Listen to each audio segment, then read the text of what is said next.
এটা হচ্ছে কেকের দ্বিতীয় পার্ট।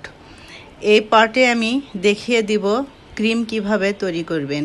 আমি কাপ দিয়ে ক্রিম মেপে নিয়েছি, নিয়ে বিটার দিয়ে বিট করছি।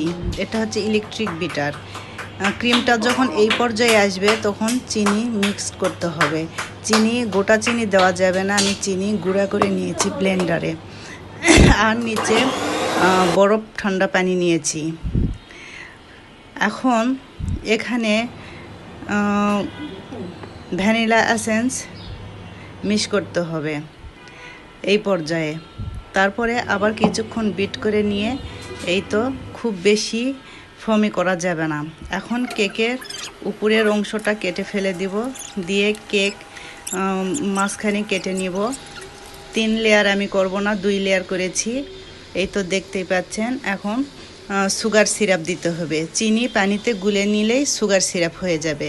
কেকের এই ভাঙা অংশটা আমার ছোট ছেলে একটু ভেঙে খেয়ে নিয়েছে দুষ্টুমি করে।